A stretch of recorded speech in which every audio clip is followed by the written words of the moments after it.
Hello. कैसे हैं आप लोग? पूरा उम्मीद और विश्वास कि आप लोग मस्त होंगे और आप अपनी बेहतर पढ़ाई में लगे हुए होंगे। सभी का स्वागत है सन्नी साइंस क्लासेस में। और आज हम लोग मेरे भाई जो है ना करने वाले हैं न्यू चैप्टर जिसका नाम है चैप्टर नंबर 6। विद्युत वाहक बल, विद्युत चुंबकीय प्रेरण भी इसको बोला जाता है।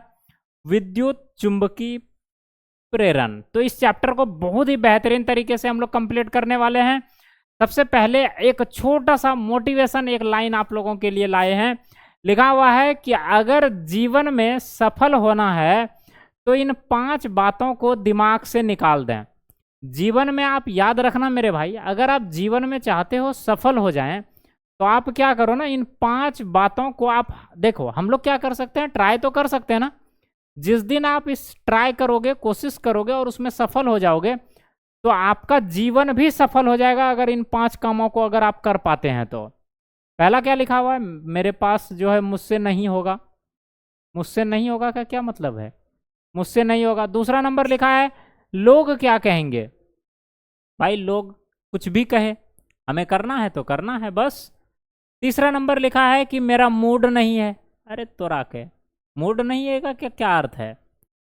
फिर उसके बाद चौथा नंबर में लिखा है मेरी किस्मत खराब है। और पांचवा लिखा है मेरे पास टाइम नहीं है। जिस दिन आप इन 5 वाक्यों को जो है अपने जीवन से हटा देते हैं तो आप उस दिन जो है सफल हो जाते हैं। तो चलिए आइए स्टार्ट करते हैं हम लोग चैप्टर नंबर 6 जिसका नाम है विद्युत चुंबकीय प्रेरण, इलेक्ट्रोमैग्नेटिक इंडक्शंस। क्या होता है सबसे पहले समझना है कि जो यहाँ पे एक चुंबकीय वर्ड आया है चुंबक, और चुंबक के बारे में हम आप लोगों को पहले ही चैप्टर 5 में ही बहुत ही अच्छे से बता चुके थे। सबसे पहले समझते हैं कि चुंबकीय फ्लक्स होता क्या है। चुंबकीय फ्लक्स याद है आप लोग जब हम पढ़ा रहे थे आप लोगों को चैप्टर नंबर 1, उसमें हम लोग पढ़े थे, क्या पढ़े थे? विद्युतीय फ्लक्स के बारे में पढ़े थे। किसके बारे में पढ़े थे मेरे भाई? विद्युतीय फ्लक्स या विद्युतीय फ्लक्स के बारे में पढ़े थे। यस और नो? तो ठीक इसी से जस्ट ये रिलेटेड है। जब हम इसको पढ़े थे ना तो इसमें क्या होता था ना कि यहां पे जो चुंबकीय बल रेखाओं की कुल संख्या लिखा है, यहां पे चुंबक के जगह सिर्फ विद्युतीय कर दीजिए, कहानी हो गया खत्म। अब क्या डिफिनेशन है तो देखिएगा क्या डिफिनेशन है इसका। हम बोल सकते हैं कि चुंबकीय क्षेत्र में किसी पृष्ठ से गुजरने वाला चुंबकीय बल रेखाओं की कुल संख्या को ही हम लोग क्या कहते हैं? चुंबकीय फ्लक्स कहते हैं। समझ में आया आप लोगों को कुछ? आइए हम ध्यान से समझाते हैं। देखिए, जब हम लोग पढ़ रहे थे विद्युतीय फ्लक्स, इसमें हम लोगों ने क्या पढ़ा था कि विद्युत क्षेत्र में, किस क्षेत्र में? विद्युत क्षेत्र में। ये हमारे पास कोई एक विद्युत क्षेत्र है और इस विद्युत क्षेत्र में जो है मेरे भाई, इस विद्युत क्षेत्र में जो गुजरने वाला विद्युतीय बल रेखाओं की कुल संख्या था, इसके अंदर में जितनी भी बल रेखाओं की कुल संख्या है वो सारा का सारा क्या कहलाता था? हमारा विद्युतीय फ्लक्स कहलाता था। लेकिन यहाँ पे जहां जहां आप लोगों को विद्युतीय या विद्युत यूज हो रहा था ना, वहां पे आप बदल करके सिर्फ और सिर्फ क्या कर दो? चुंबकीय क्षेत्र। पहले विद्युत क्षेत्र लेते थे, अब हम उसके जगह पे चुंबकीय क्षेत्र ले लिए। और यहाँ पे चुंबकीय बल रेखाओं की कुल संख्या, और उसमें पढ़े थे हम विद्युतीय बल रेखाओं की कुल संख्या। यस और नो? तो जहां जहां ये सारी चीजें चेंज हो रहा है ना, बस आप उसको सिर्फ बदल दीजिए, एक्चुअल में हमारा वही हो जाता है डेफिनेशन। तो आपसे अगर कोई पूछ दे कि चुंबकीय फ्लक्स क्या होता है मेरे भाई, तो आपको सिंपल सा बताना है कि चुंबकीय क्षेत्र में किसी पृष्ठ से गुजरने वाला चुंबकीय बल रेखाओं की जो कुल संख्या है वही हमारा चुंबकीय फ्लक्स कहलाता है। ठीक है ना? अब मेरे भाई आप लोगों को याद रखना है कि जो चुंबकीय फ्लक्स होता है, चुंबकीय फ्लक्स जो होता है मेरे भाई, थोड़ा सा हम इसको हटा देते हैं सारी चीजें, आ जाइए। चुंबकीय फ्लक्स को हम सबसे पहले फाई से रिप्रेजेंट करते हैं, तो आप लोग इसे भी ध्यान रखिएगा कि इसे फाई से सूचित किया जाता है। किससे सूचित किया जाता है मेरे भाई? सूचित किया जाता है किसको? चुंबकीय फ्लक्स को। चुंबकीय फ्लक्स को किससे सूचित किया जाता है? फाई से सूचित किया जाता है। साथ ही साथ और पॉइंट आप लोग याद रखोगे कि यह जो है अदिश राशि है। कैसी राशि है मेरे भाई? अदिश राशि है। यह कैसी राशि है? अदिश राशि है। तो अब आप पूछोगे कि गुरुजी इसका फॉर्मूला क्या हो जाएगा? तो फॉर्मूला जो पहले लिखवाए थे सेम वही होगा। क्या होगा? तो तीव्रता गुना क्षेत्रफल। तीव्रता गुना क्षेत्रफल। विद्युत अब तो पढ़ना ही नहीं है। चुंबकीय फ्लक्स इक्वल टू क्या हो जाता है मेरे भाई? तीव्रता गुना क्षेत्रफल। इसको हम लिख सकते हैं phi equal to b into a. B into a. अब इसको अगर हम सॉल्व कर लेना इसको, तो ये हो जाएगा बी ए कॉस थीटा। तो ये आप लोग को फॉर्मूला ध्यान में रख लेना है, या आप इस फॉर्मूले को भी ध्यान में रख सकते हैं, या नहीं तो आप इसको भी ध्यान में रख सकते हैं। तीव्रता गुना क्षेत्रफल हो जाता है। अब यहां से आपको पूछा जाता है कि इसका जो है एसआई मात्रक बताइए। इसका एसआई मात्रक आपसे पूछा जाता है कि जो चुंबकीय फ्लक्स है, चुंबकीय फ्लक्स का एसआई मात्रक क्या होता है, ये हम लोगों से पूछा जाता है। अब अगर आपको फॉर्मूला अच्छे से याद है तो आप उसका जो है एसआई मात्रक हो गया, सीजीएस मात्रक हो गया, या फिर हम बोलें तो डायमेंशनल फॉर्मूला हो गया, बहुत ही आसानी से आप इसको जो है निकाल सकते हैं। कैसे निकाल सकते हैं? तो गुरुजी हमें इसका फॉर्मूला अभी आप बता चुके हैं कि B इंटू ए होता है। और ये B क्या है? तो तीव्रता है। तीव्रता का जो एसआई मात्रक है, अब जो है फाई का हम लोग लिखते हैं एसआई मात्रक। फाई का एसआई मात्रक लिखते हैं। तो ये B का एसआई मात्रक क्या हो जाएगा? आपसे पूछेगा B जो तीव्रता होती है, तीव्रता का एसआई मात्रक क्या होता है? तो आप बोलोगे टेस्ला होता है गुरुजी। तो क्या हम इसके जगह पे T लिख दें? डॉट। और ये जो A है, A क्या है? हमारा क्षेत्रफल है। देखो हम हिंदी में भी फॉर्मूला लिख चुके हैं, तीव्रता गुना क्षेत्रफल। आज क्षेत्रफल के लिए हम लोग क्या यूज करते हैं? तो क्षेत्रफल के लिए हम लोग यूज करते हैं मीटर स्क्वायर। अब जरा बताओ, क्या टेस्ला मीटर स्क्वायर नहीं हो जाएगा क्या? और यही जो है हमारा पाई का अगर एसआई यूनिट आपसे पूछ लिया जाता है मेरे भाई, तो WB भी लिखते हैं, इसको वेबर भी कहा जाता है। इसको क्या कहा जाता है मेरे बच्चों? इसको जो है वेबर भी कहा जाता है। ठीक है ना? इसी को हम लोग क्या कहते हैं? वेबर भी कहा जाता है। अभी वेबर कहने का तात्पर्य क्या है, जरा ध्यान से समझिएगा। एक लॉजिक है यहाँ पे। हम यहां से लिख सकते हैं, क्या लिख सकते हैं कि एक टेस्ला, अरे तोरा का, एक टेस्ला मीटर स्क्वायर बराबर होता है एक वेबर का। ये बहुत इंपॉर्टेंट है, स्टार लगा के रख लेना, ये आपके एग्जाम में पूछा जाता है ये। तो ये तो हमारा हो गया किसका कहानी? इसका एसआई मात्रक की बात हम लोगों ने कर लिया।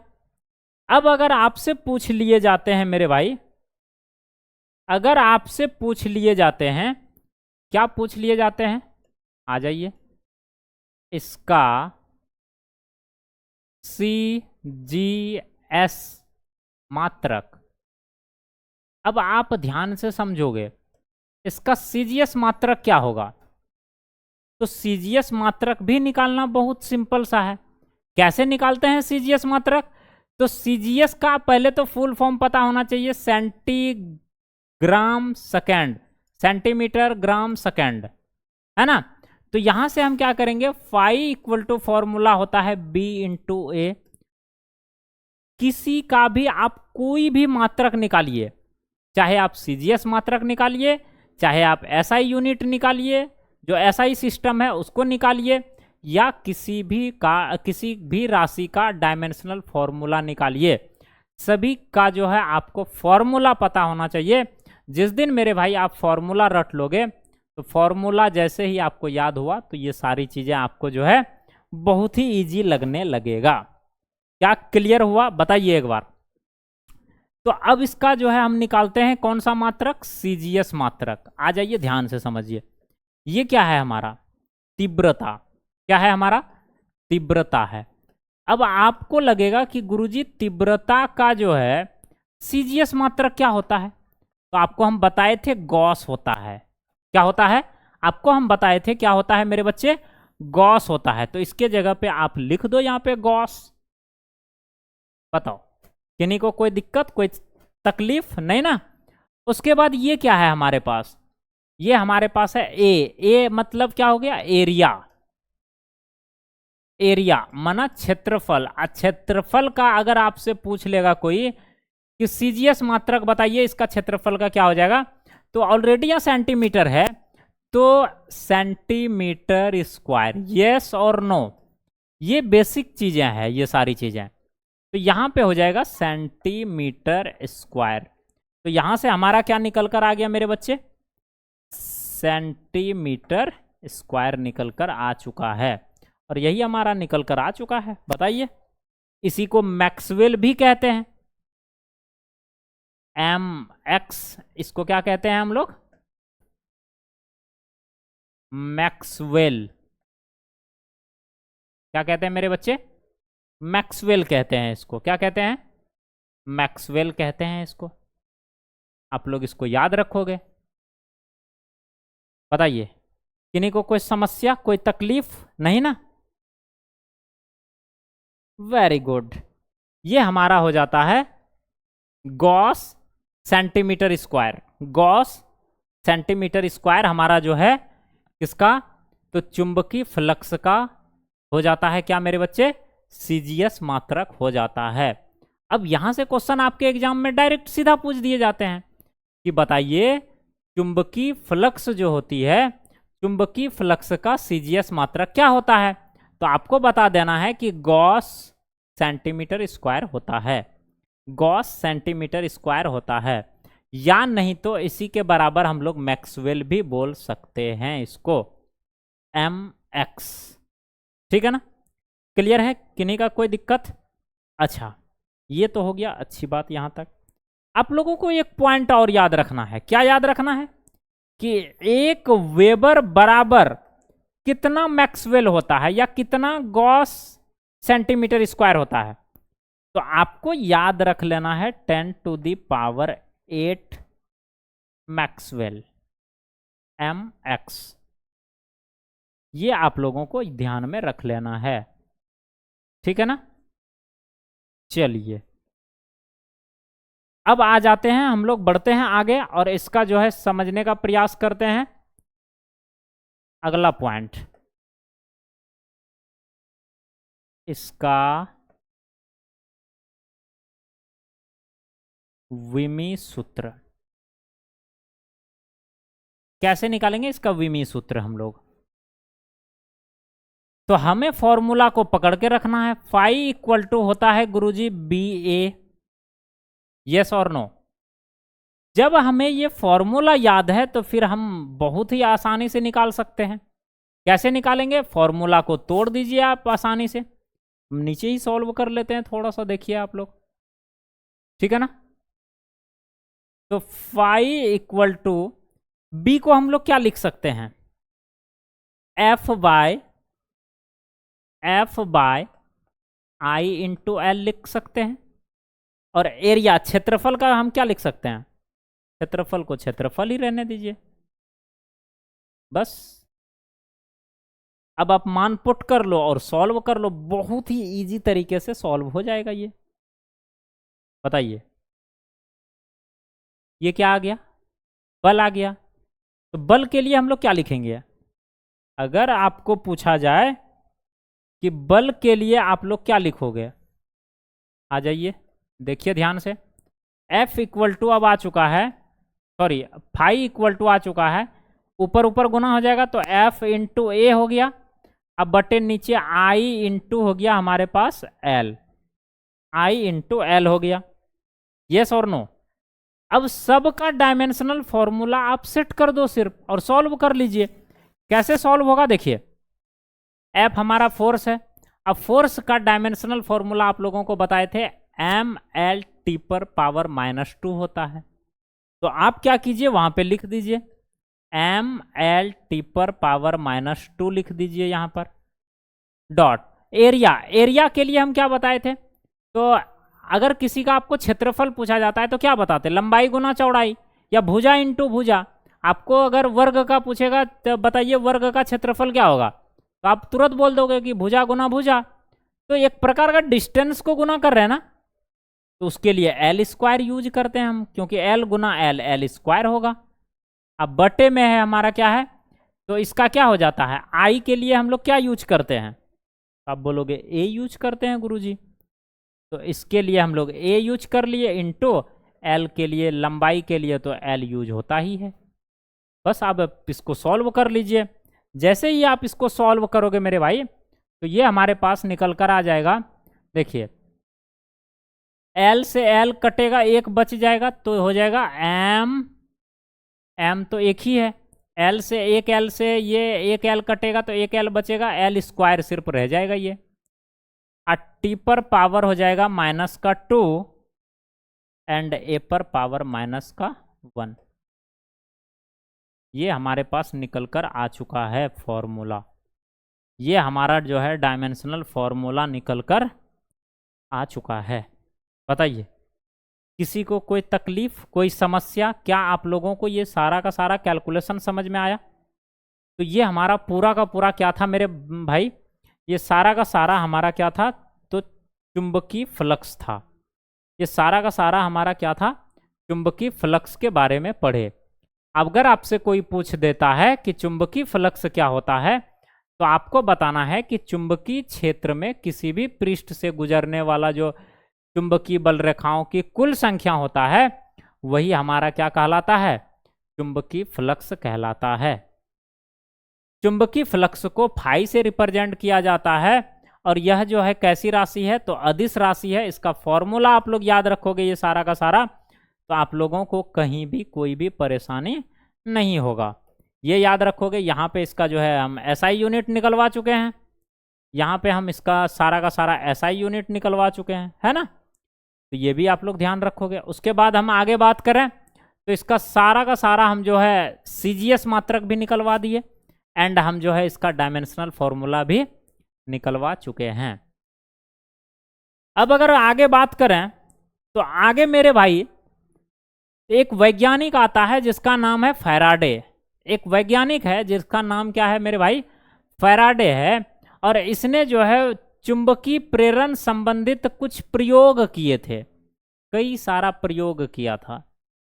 तो उसमें से जो कुछ मुख्य प्रयोग था ना, वो आप लोगों के बीच हम जो है डिस्कस करने वाले हैं। देखिए, विद्युत चुंबकीय प्रेरण संबंधी घटनाओं की व्याख्या करने के लिए विभिन्न प्रयोग किए गए, जिसमें से कुछ मुख्य निम्नांकित है।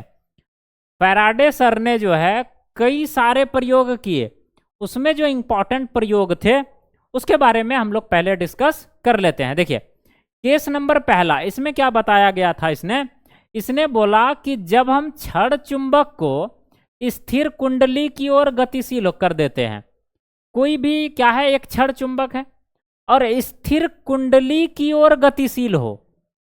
एक हमारे पास छड़ चुंबक है, अगर हम आप लोगों के बीच डायग्राम बना दें तो इस प्रकार से डायग्राम ये तैयार हो जाता है। देखिए ये एक हमारे पास छड़ चुंबक है और छड़ चुंबक के बीच जो है इस तरीके का एक कुंडली है मेरे पास, इस तरीके से एक कुंडली है। ऐसे हम कुंडली बना देंगे थोड़ा सा, आप ठीक है ना। इसको करंट भी सप्लाई दे दिया, ओम नहीं समझिएगा ये, है ना। इसको जो है ओम नहीं समझिएगा, ये एक स्विच है की तरह काम करता है। ये हमारे पास एस, ये हमारे पास एन पोल। अब क्या बोला जा रहा है, जब हम छड़ चुंबक को जो है स्थिर कुंडली की ओर गतिशील, इसको स्थिर कुंडली के साथ गतिशील है, तब होगा क्या, तब कुंडली से संबद्ध जो गैल्वेनोमीटर है विक्षेप प्रदर्शित करता है। जैसे हम इसको पास लाएंगे ना, तो इस कुंडली में क्या होगा मेरे बच्चे, विक्षेप उत्पन्न होगा, जिसका अर्थ है कि कुंडली में विद्युत वाहक बल एवं संगत धारा प्रेरित हुआ। इसमें जो है एक धारा विद्युत वाहक बल के साथ साथ जो है इसमें संगत धारा भी प्रेरित होता है। तो कुंडली में जो प्रेरित धारा है, कुंडली में प्रेरित धारा की दिशा कुछ इस प्रकार होती है कि चुंबक के गति का विरोध करता है। मतलब इसमें जो प्रेरित धारा है, देखिए जब हम इस छड़ चुंबक को इसकी ओर लाएंगे, स्थिर कुंडली की ओर गतिशील है, ये हमारा स्थिर है। जब हम इसको इस तरफ लाएंगे तो इसका इसमें जो प्रेरित धारा होगा, किसमें? कुंडली में। कुंडली में जो प्रेरित धारा होगा वो धारा जो है किसका? चुंबक के गति का विरोध करता है। मतलब इसमें प्रेरित धारा इसके गति का ये विरोध करेगा, इसको धक्का देगा इधर। इसमें जो प्रेरित धारा उत्पन्न होगा इसको इस तरफ धक्का देगा और ये इस तरफ गतिशील है, इसका ये विरोध करता है। ये होता है केस नंबर 1। फैराडे सर का केस नंबर 1 में जो है ये चीजें दी गई है। ये हम अगर इसको इस तरफ गतिशील करें तो इसमें जो प्रेरित धारा होगा उस धारा का जो है क्या करता है, वो चुंबक के गति का विरोध कर देता है। दूसरा पॉइंट क्या होता है, देखिएगा, जब छड़ चुंबक को स्थिर कुंडली से दूर गतिशील, मतलब एक हमारे पास छड़ चुंबक है, देखिएगा एक हमारे पास क्या है, छड़ चुंबक है, और यहां पे हमारा एक स्थिर क्या है मेरे भाई, इसका भी हम डायग्राम बना देते हैं। ठीक है, ये रहा डायग्राम, देखिए आप। अब क्या हो रहा है यहां पे, जब हम इसमें इसको दूर कर रहे हैं, इसको क्या कर रहे हैं मेरे बच्चे, इसको दूर कर रहे हैं, तब कुंडली से संबद्ध जो गैल्वेनोमीटर है,